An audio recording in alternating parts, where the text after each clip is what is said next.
and said, "It is mine to avenge. I will repay." That's all that I can say. We believe that every minute of a 50-year sentence would be deserved in this case. Thank you, everyone.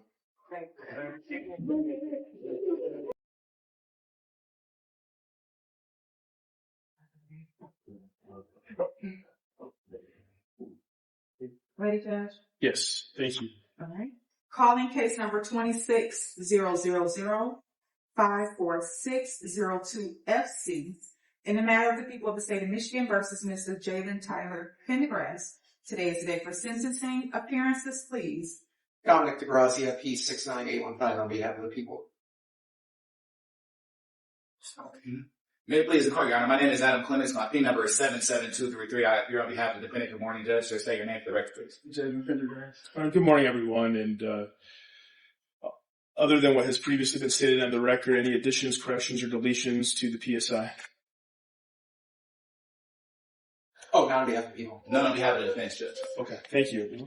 And then with regards to the guidelines in this case are 144 to 240. Any addition, any changes, or do both parties stipulate to that? I'll stipulate to those guidelines. I will as well, Judge. Okay. Anything on behalf of the people? Judge, I believe there are at least two family members of the decedent, and potentially three family members who would like to speak here. Okay. If the court would permit that. Absolutely. And we will, one by one, you can call the first individual and they can sit in the witness chair, okay? Okay, Ms. Bennett, will the mother...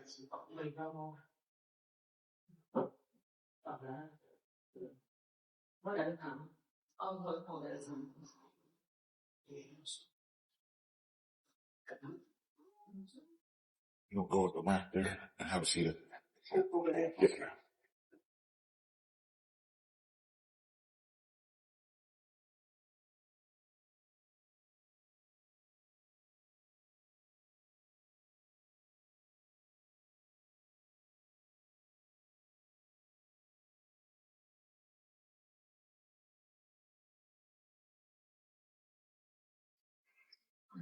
Good morning, Ms. Bennett. Good morning. Thank you for being here today. Can you just state your name for the record, please? My name is Barbara Bennett. Okay. And once again, thank you for being in. And what relationship do you have to London Thomas? I'm her friend. Okay, well, thank you for being here. This is the opportunity under the Crime Victims' Rights Act for you to be able to make a statement. You can direct your comments to me and take your time. Okay. Okay. London left me with beautiful memories. Her love is still my guide. And though I cannot see her, she is always by my side. A limb has fallen from our family tree, and that says grief not for me. I remember the best times, the laughter, the good life that London lived and was strong. Although London may seem far away, we will truly never part. For part of her lives on forever within my heart. As life's beautiful journey continues, I will always love London, always until we meet again. And the only regret that I have is that Charlotte and Jalen Pendergrass are still walking this earth, and London is not. And he is a waste of skin. That's it. Thank you, Ms. Bennett. Thank you. Thank you. Thank you very much. Okay. All right. I believe, Good morning. come on. Can you say your name for the record? Yes, I'm Martin. Ms. Martin, thank you for being here. And what relationship do you have to London? Thank you. Thank you. Take your time and direct your comments to me, okay? Thank you. Take your time. I just want to say, Jack, you heard us talking about my mom. I never met you before, but me and her had a good relationship. That was my grandmother, and you took a piece of me. You took a hold on my heart. I wasn't able to talk since it happened. I think I had a slight stroke. So you took a part of me, and whatever you did, Lord, I ain't never been this way about nobody, but I had sleepless nights. My granddaughter pictures all over my house. And my birthday was yesterday, and she's still with me because you being sentenced today. So, I just ask God to have I just don't know. It's really hard on me, so whatever you get is what you deserve. And I ain't never been able to have animosity in my heart for nobody. But I do for you because you took a part of my life that never be filled. Not a damn. But I still hurt every day. But this her birthday gift to me because my birthday was yesterday. And I said this today. That's all I got to say. On your part. Okay, thank you. Thank you, Ms. Martin. Okay? And please, Judge, the last individual I believe is Jazz, and then the mother of Miss Thomas. okay, thank you.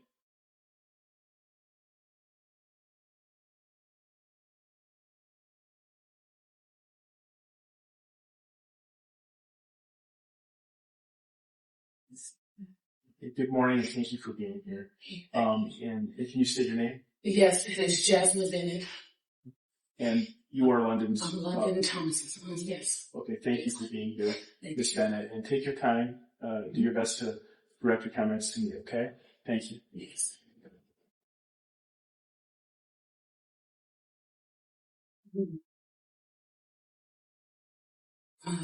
I am struggling to find words when there are none to express the feelings that I have, I had, and I will have. Yet I will try.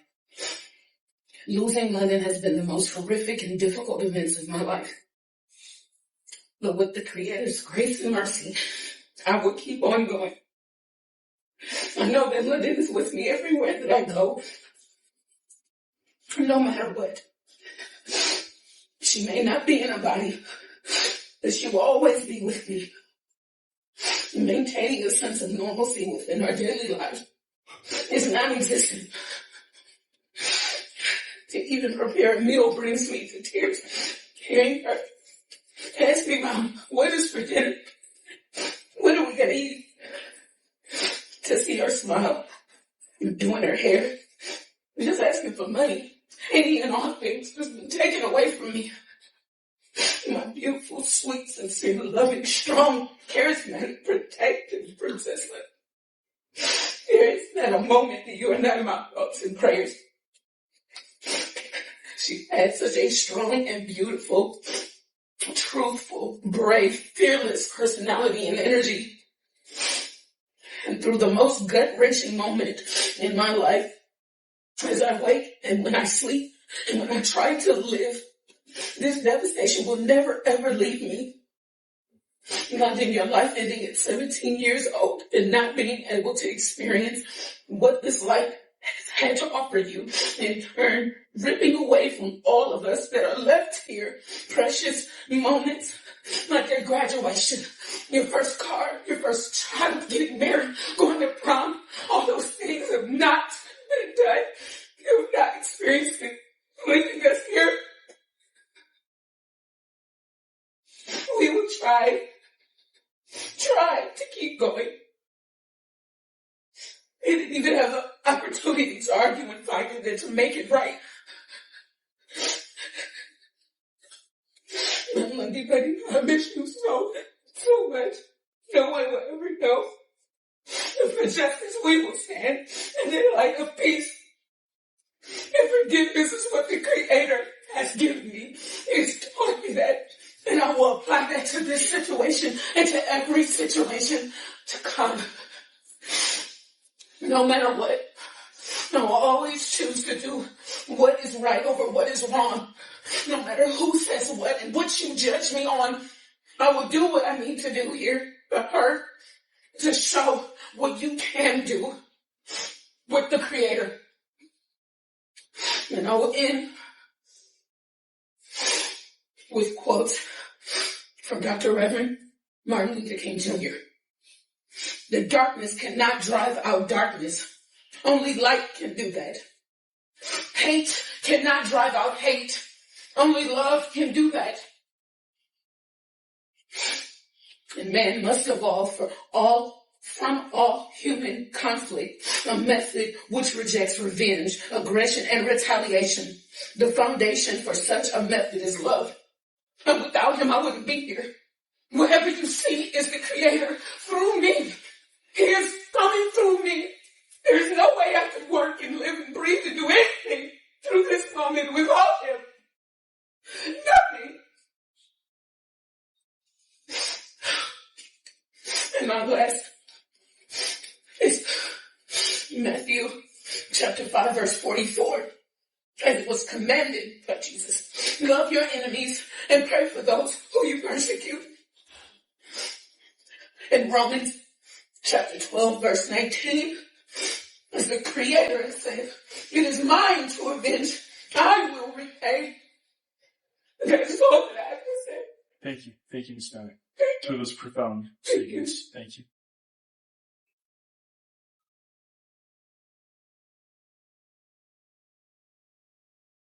Go ahead, Mr. DeGrazia. I just have a few brief remarks.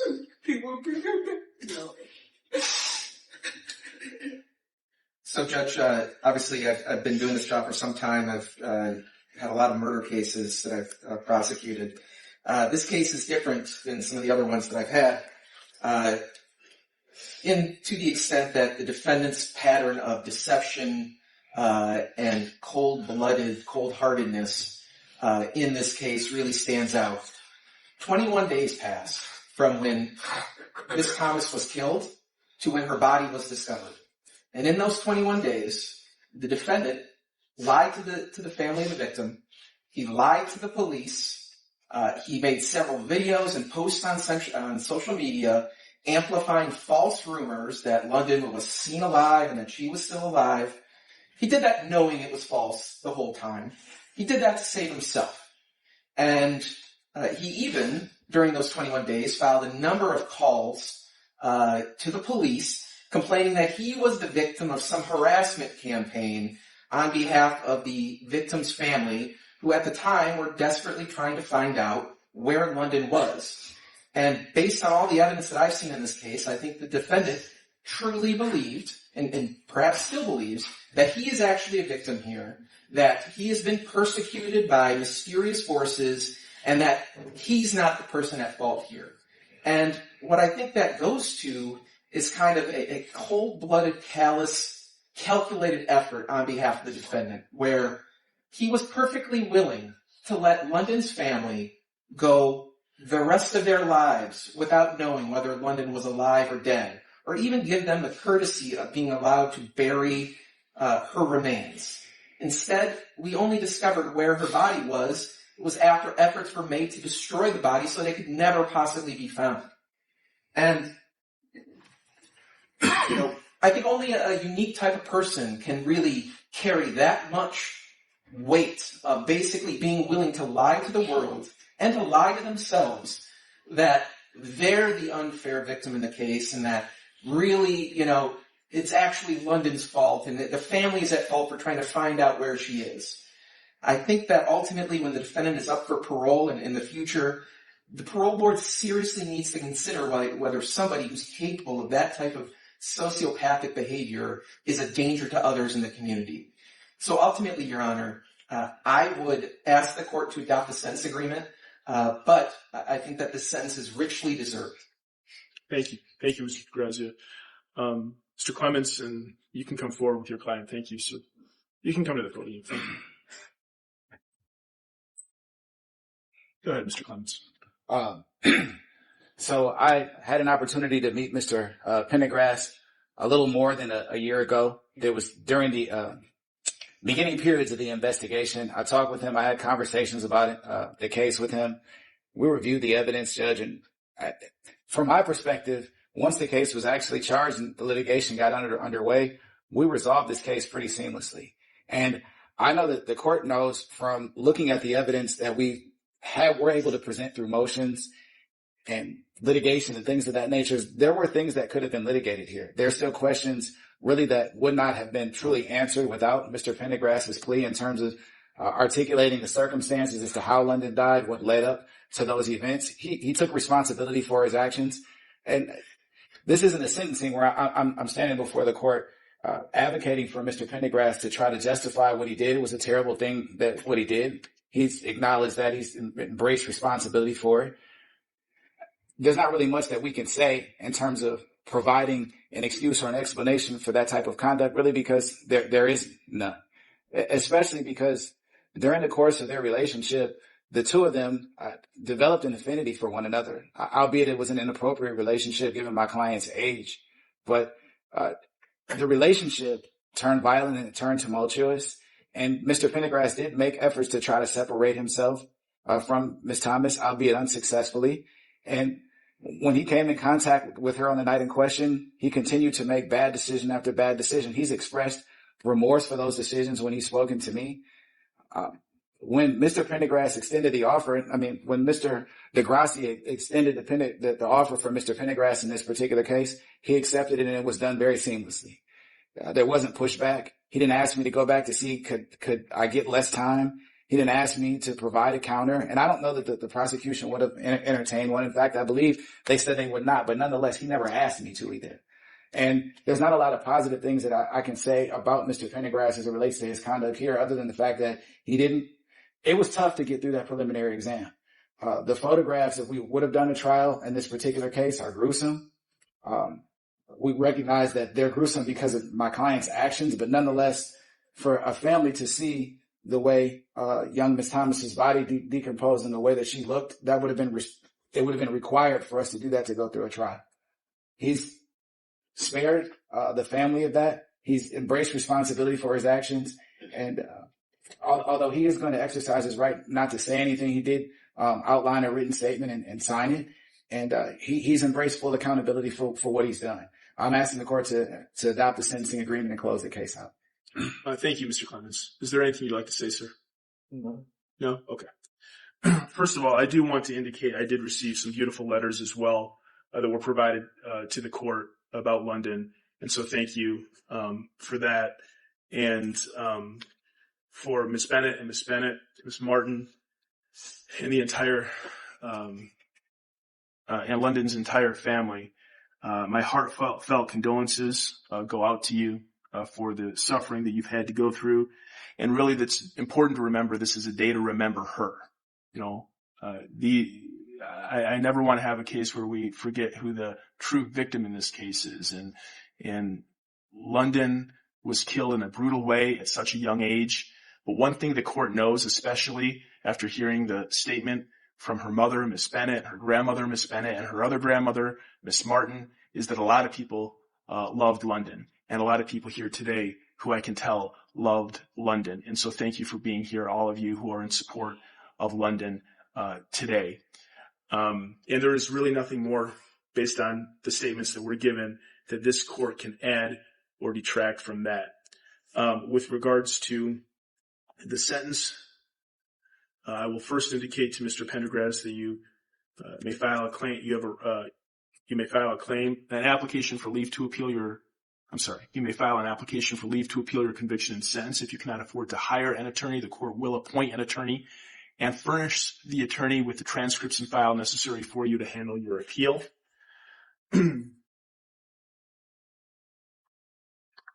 You will be given credit for the time that you have served in the Wayne County Jail, and that is 294 days. There are $68 in state costs, $1,000 in court costs, the crime victim's assessment in the amount of $130, and restitution will remain open if there is any. Any issues with that, Mr. DeGrazia? I don't have any issues. Okay. No objection. And thank you, Mr. Clements and Mr. DeGrazia.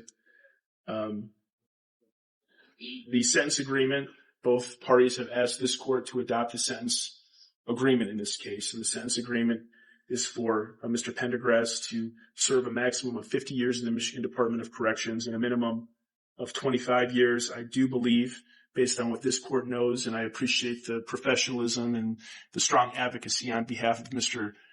Clements as well as Mr. DeGrazia for the people, but I do believe that every minute of a 50-year sentence would be deserved in this case. Thank you, everyone. All right. Thank you, everyone. If we can. Thank you.